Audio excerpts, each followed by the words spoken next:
Hello प्यारे बच्चों, आप सभी को इस यूट्यूब प्लेटफॉर्म में स्वागत है। मैं हूं अनमोल आर्य और आज जिस विषय के बारे में चर्चा करेंगे, जिस विषय का नाम है ज्योग्राफी भूगोल। भूगोल में जो है हम लोग क्लास 12 का सब्जेक्टिव, ऑब्जेक्टिव और थियोरिटिकल तीनों देखेंगे, जिसमें थियोरिटिकल जो है हम पढ़ा चुके हैं। अगर आप नहीं देखें तो उसका लिंक जो इस वीडियो के डिस्क्रिप्शन में डाल दिया जाएगा। और आज जो हम लोग देखने जाएंगे क्लास 12 का जो है सबसे महत्वपूर्ण चैप्टर 1 से कौन कौन सा क्वेश्चन जो है आपका बिहार बोर्ड का एग्जाम में पूछी जाती है।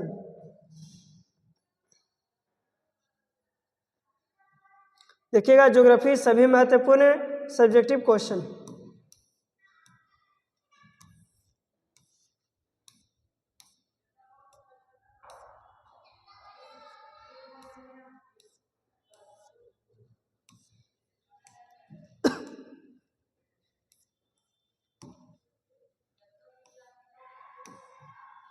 देखिए, आज सब जितना जो आपका महत्वपूर्ण सब्जेक्टिव क्वेश्चन है, जिसमें आपका फर्स्ट क्वेश्चन है कि मानव भूगोल को परिभाषित कीजिए।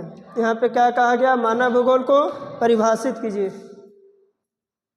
ध्यान दीजिए, इसको मानव भूगोल को परिभाषित कीजिए। तो याद रखिएगा कि भूगोल की वह शाखा जिसके अंतर्गत मानव की उत्पत्ति से लेकर वर्तमान समय तक उसके पर्यावरण के साथ संबंधों और व्यवहारों का अध्ययन करते हैं, क्या कहलाता है?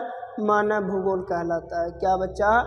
कि भूगोल जो है क्या चीज़ है? कि वह शाखा जिसके अंतर्गत मानव की उत्पत्ति से लेकर वर्तमान समय तक बिताया गया पर्यावरण के साथ जो अध्ययन करते हैं, वो क्या चीज़ कहलाता है? मानव भूगोल कहलाता है। बच्चा याद रखिएगा, जैसे माना जाए कोई व्यक्ति है, ये भी कोई व्यक्ति है, तो क्या बात क्या है कि मानव की उत्पत्ति, ये व्यक्ति को अगर और सिंपल से ले लिया जाए तो ह्यूमन नेचर। ह्यूमन नेचर कहने का मतलब कि जब मनुष्य जो है प्रकृति के साथ जीना शुरू किया था, वहाँ से लेकर और अभी तक के बीच जो भी पर्यावरण के बीच जो अध्ययन करेंगे, वही कैसे कहलाता है बच्चा? मानव भूगोल कहलाता है। देखिएगा, नेक्स्ट है आपका कि फ्रेडरिक रेडजेल। अगर आपसे पूछा जाएगा कि मानव भूगोल के जनक कौन है, तो मानव भूगोल का जनक जिनका नाम फ्रेडरिक रेडजेल है। तो फ्रेडरिक रेडजेल के अनुसार मानव भूगोल मानव समाज और धरातल के बीच संबंधों का संश्लेषित अध्ययन है। इससे आपका सब्जेक्टिव ऑब्जेक्टिव पूछता है कि मानव भूगोल मानव समाज और धरातल के बीच संबंधों का संश्लेषित अध्ययन है। यह कथन किसका है? तो यह कथन फ्रेडरिक रेडजेल का है। बच्चा देखिएगा, उसके बाद आपसे जो पूछा जाता है प्यारे, ये वाला पूछा जाता है कि मानव भूगोल के क्षेत्र और आपसे उप क्षेत्र पूछा जाता है। मानव भूगोल को क्या क्या पूछा जाता है? तो क्षेत्र और उप क्षेत्र पूछा जाता है। ध्यान दीजिएगा, तो मानव भूगोल के कुछ क्षेत्र भी है और कुछ उप क्षेत्र हैं, जैसे सैन्य भूगोल, सांस्कृतिक भूगोल, लिंग भूगोल, चिकित्सा भूगोल, सामाजिक कल्याण भूगोल, निर्वाचन भूगोल, अंतर्राष्ट्रीय व्यापार आदि प्रमुख भूगोल। ये सब के सब क्या चाहिए भाव? भूगोल के उप क्षेत्र हैं। अगर पूछा जाएगा आपसे कि भूगोल के 6 उप क्षेत्र लिखे या 4 उप क्षेत्र लिखे, तो भूगोल का उप क्षेत्र याद रखिएगा: सैन्य भूगोल, सांस्कृतिक भूगोल, लिंग भूगोल, चिकित्सा भूगोल, सामाजिक कल्याण भूगोल, निर्वाचन भूगोल और अंतर्राष्ट्रीय व्यापार भूगोल। इस सब के सब क्या चाहिए? तो भूगोल के जो है उप क्षेत्र है। भूगोल के क्या चाहिए बच्चा? उप क्षेत्र। तथा भूगोल का क्षेत्र पूछेगा तो भूगोल का क्षेत्र 4 होता है। भूगोल का कितना क्षेत्र होता है बच्चा? 4 होता है, ये याद रखिएगा। देखिएगा, हाँ, ये भी पूछा जाता है कि मानव भूगोल किस प्रकार अन्य सामाजिक विज्ञानों से संबंधित है। समझिएगा, मानव भूगोल अपनी विषय सामग्री की व्याख्या एवं विश्लेषण करने के लिए अन्य सामाजिक विज्ञान जैसे अर्थशास्त्र, आर्थिक भूगोल के से अपना संबंध स्थापित करती है। इस प्रक्रिया में मानव भूगोल सामाजिक विज्ञान से क्या प्राप्त करता है बच्चा? तो सहायता प्राप्त करता है। आया समझ में? या दिक्कत आ गया होगा, ध्यान दीजिएगा। उसके बाद आपसे ये नहीं पूछा जाता है कि भूगोल क्या है अथवा भूगोल को परिभाषित कीजिए, ये प्रश्न नहीं पूछी जाती है। हाँ देखिएगा, ये थोड़ा सा समझिएगा। भूगोल कितना प्रकार के? तो मुख्यतः भूगोल 3 प्रकार का होता है। मानव भूगोल, प्रादेशिक भूगोल और भौतिक भूगोल होता है। अगर ऑब्जेक्टिव में पूछा जाएगा कि भूगोल मुख्य रूप से कितना होता है, तो मुख्य रूप से भूगोल 2 ही होता है, याद रखिएगा बच्चा। ये सब आप देख लीजिएगा। इसका पीडीएफ जो है आपको टेलीग्राम पे मिल जाएगा, नेशनल आर्ट्स क्लासेस सर्च कीजिएगा, वहाँ से आपको मिल जाएगा इसका पीडीएफ। देखिएगा, दिखा दें, अगर 1 सेकेंड रुकिए अगर हो सके तो। देखिए देखें आपको नेशनल आर्ट्स क्लासेज गया जी, आ जाओ चलो देख लीजिएगा, नेशनल आर्ट्स क्लासेज गया जी सर्च कीजिएगा, आपको वहाँ पे जो है पीडीएफ मिल जाएगा।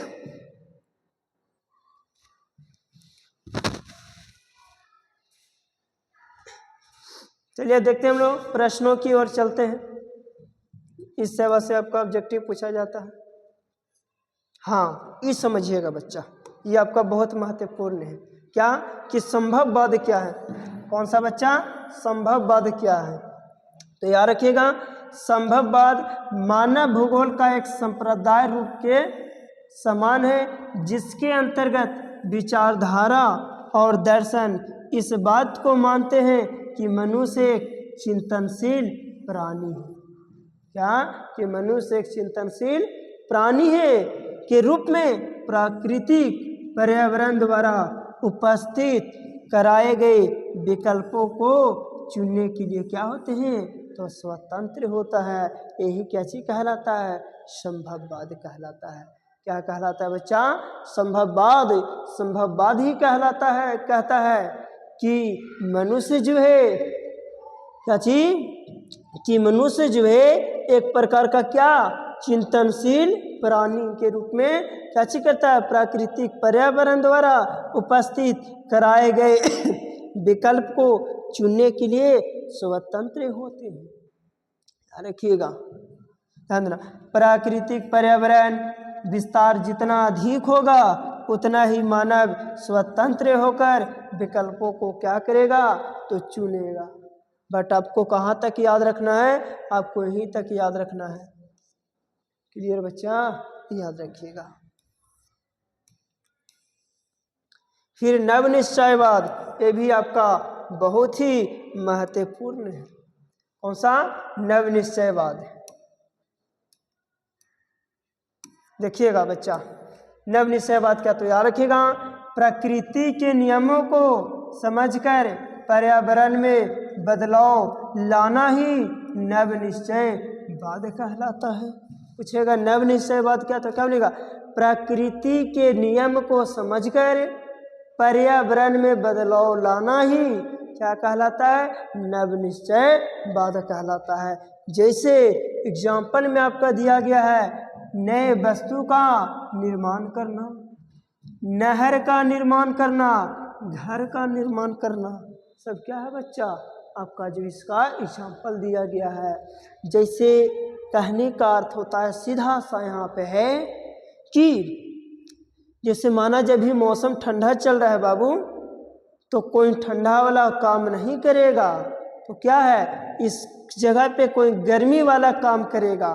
क्यों? क्योंकि जान रहा है कि प्रकृति अभी क्या दिखा रहा है? ठंडा दिखा रहा है। ये समझ में? फिर आपका बच्चा मानव भूगोल के उद्देश्य पर प्रकाश डाले, वो बाकी प्रकाश डालते रहिएगा, डाल दिए। हाँ ये आपको याद रखना बच्चा। आर्थिक भूगोल के उपक्षेत्र, किसका भूगोल का उपक्षेत्र है बच्चा? आर्थिक भूगोल के उपक्षेत्र। अगर आप थ्योरी पढ़िएगा तो आप बेहतर समझ में आएगा, ठीक ना। थ्योरी में आपको कौन वाला? तो थ्योरी में जाइएगा तो जो पार्ट 2 है ना, अगर पार्ट 2 आप पढ़िएगा बच्चा तो और अच्छा से क्लियर हो जाएगा उसमें, समझिएगा। आर्थिक भूगोल के उपक्षेत्र, तो आर्थिक भूगोल के उपक्षेत्र कौन कौन सा है? संसाधन भूगोल, उद्योग भूगोल, कृषि भूगोल। जनरली संसाधन आर्थिक भूगोल के 5 उपक्षेत्र। आर्थिक भूगोल के कितना उपक्षेत्र है बच्चा?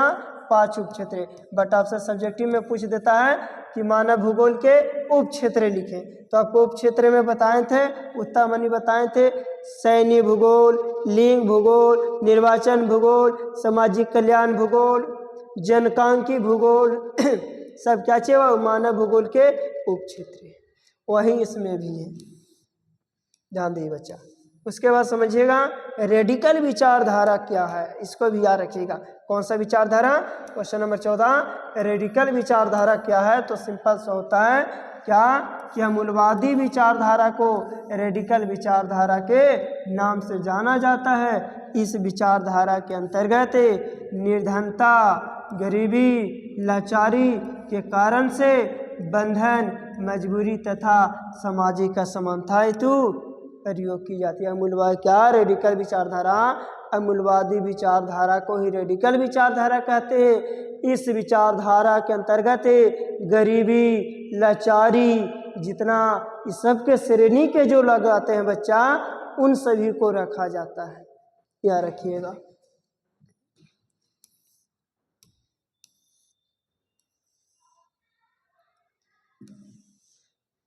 हाँ, उसके बाद समझिएगा बच्चा आपका कि कल्याण परक विचारधारा क्या है। क्या व्याख्या किया बच्चा?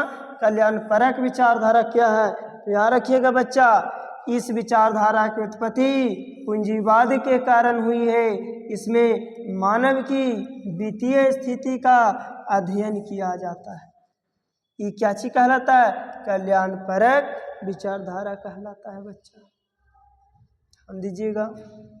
अब इसमें अब आते हम लोग बच्चा कि दीर्घ में क्या कह रहा है। क्या चीज बच्चा?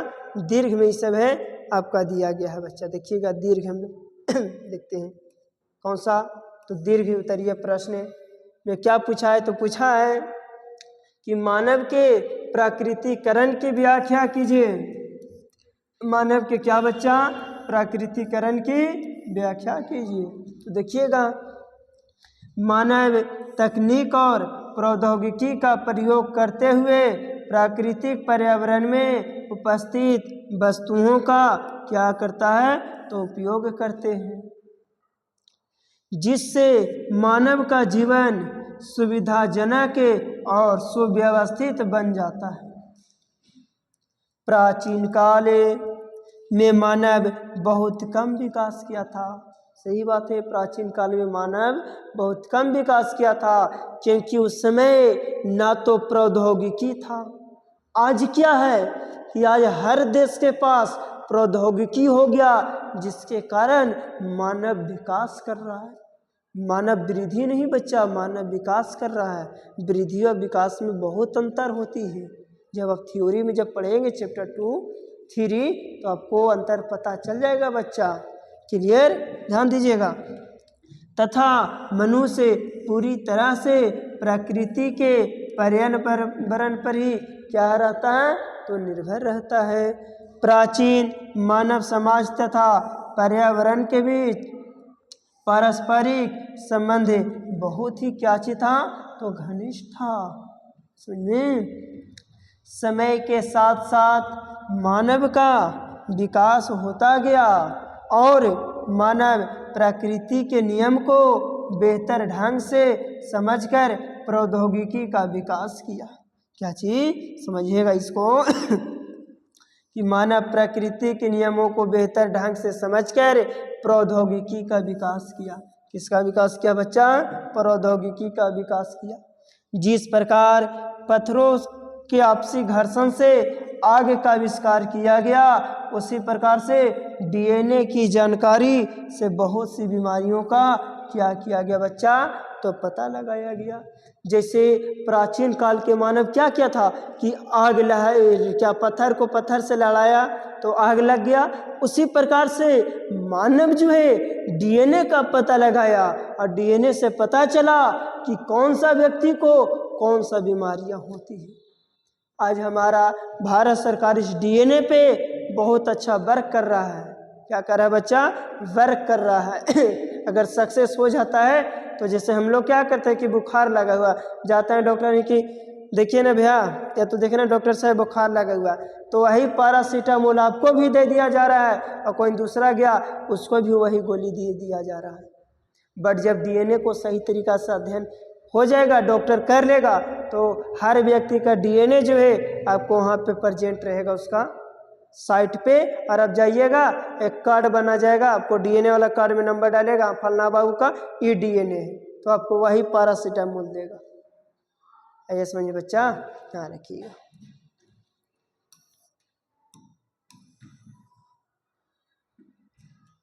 देखिएगा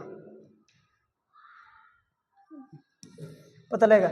मनुष्य को प्रौद्योगिकी और तकनीकी की को विरासत में मिली है, यानी मनुष्य को प्रौद्योगिकी और तकनीकी क्या चीज में मिली है, तो विरासत में मिली है। शुरुआत में मानव प्रकृति को ज़्यादा महत्व देते थे। शुरुआत में मानव जो है प्रकृति को क्या देते थे बच्चा, तो ज़्यादा महत्व देते थे तथा पूर्ण रूप से उसी पर निर्भर रहते थे। सही बात है। प्राचीन काल में जो आदि मानव था क्या था, प्रकृति पर ही निर्भर था। क्या करना था, खाना पीना सोना, इसके अलावा और कुछ काम था ही नहीं।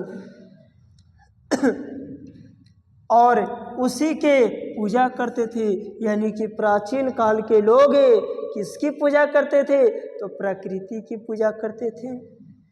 प्रौद्योगिकी किसी समाज के सांस्कृतिक विकास के स्तर की क्या होता है, तो सूचक होती है। मानव प्राचीन में प्रकृति के अनुसार ही अपने आप को बनाता ढाल लेता था, यानी प्राचीन काल में मानव अपने आप को किसके प्रति ढाल लेता था, जो है प्रकृति के रूप में। जैसे एक हमारा आपका बर्ड है, जिस बर्ड का नाम है क्या उसको बोलते हैं, पिजन, कबूतर, वो क्या चीज कर लेता है, अपने आप को ढाल लेता है कि ठंडा है तो ठंडा के अनुकूल कर लेता है, गर्मी है तो गर्मी के अनुकूल कर लेता है, इसीलिए ठंडा कम और गर्मी कम उससे लगता है। इस प्रकार प्रकृति एक शक्तिशाली तथा संरक्षित था। इस प्रकार प्रकृति एक प्रकार से मजबूत और पावरफुल था, लेकिन आज प्रकृति को क्या किया है, मानव एकदम गंदा कर दिया है। मानव क्या कर दिया है, गंदा कर दिया। इतना ज़्यादा पोल्यूशन कर रहा है, आपका कई बड़ा बड़ा जंगल उड़ाते जा रहा है। देखिए कि सुनने में क्या आपका सुप्रीम कोर्ट के द्वारा निर्णय लिया गया था कि राजस्थान में जो अरावली पहाड़ी है उसको काटने की बात किया जा रहा है। तो ये सब क्या है कि आप प्रकृति के साथ खिलवाड़ कर रहे हैं, तो प्रकृति क्या करेगा, शक्तिशाली थोड़ी रहेगा। यहाँ रखिएगा सतत पोषणीयता, ये थोड़ा सा समझिएगा, ये आपका सब्जेक्टिव में पूछ दिया जाता है बच्चा कि सतत पोषणीयता क्या है। सतत पोषणीयता क्या है, ठीक ना। तो याद रखिएगा, सतत पोषणीय के लिए मानव प्रत्यक्ष रूप से प्रकृति पर निर्भर था। सतत पोषणीयता के लिए मानव प्रत्यक्ष रूप से किस पे निर्भर था, तो जो है प्रकृति के ऊपर निर्भर था। प्रकृति का ज्ञान प्रौद्योगिकी को विकसित करने के लिए महत्वपूर्ण है तथा प्रौद्योगिकी की मनुष्य को पर्यावरण पर निर्भर होने से क्या काम करता है, तो निर्भर होने से जो है बचाने का कार्य करता है। प्राकृतिक पर्यावरण से अन्योन्य क्रिया की प्रारंभिक अवस्थाओं में मानव इससे अधिक क्या हुआ बच्चा, प्रभावित हुआ था। अतः मानव का प्राकृतिकरण एक अत्यंत कैसा प्रक्रिया है बच्चा, तो जो है जटिल प्रक्रिया है। एक कैसा प्रक्रिया है, तो जटिल प्रक्रिया है।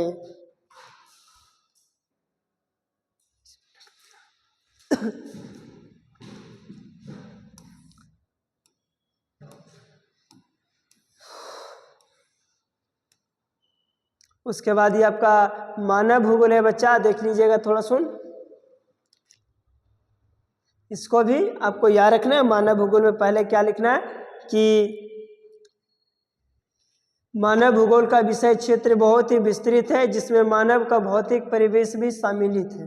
ठीक है, सब क्या से कीजिएगा तो लिख लीजिए। इतना जो है बच्चा आपका चैप्टर 1 से क्या था, तो चैप्टर 1 से जो है आपका क्या पूछा जाता है, तो इतना से आपका सब्जेक्टिव पूछा जाता है। क्या पूछा जाता है बच्चा, सब्जेक्टिव पूछा जाता है। अगर आपको गया में, कहाँ बच्चा, गया में अगर आप ऑफलाइन आना चाहते हैं, क्या करना चाहते हैं बच्चा, ऑफलाइन आना चाहते हैं गया जी में, कहाँ पे, तो गया जी में बाईपास पे, तो एक नंबर दे रहा है, उस पर कॉन्टेक्ट करके आ सकते हैं बच्चा। इस नंबर पे आप कांटेक्ट करके, हमारा ऑफलाइन क्लास गया में चलता है। हमारा ऑफलाइन क्लास कहाँ चलता है बाबू, तो हमारा ऑफलाइन क्लास गया जी मॉडल पे बाईपास पे चलता है बच्चा। ठीक है, बाकी मिलते हैं इसी के साथ हम लोग फिर से एक नए वीडियो में। Take care, bye bye.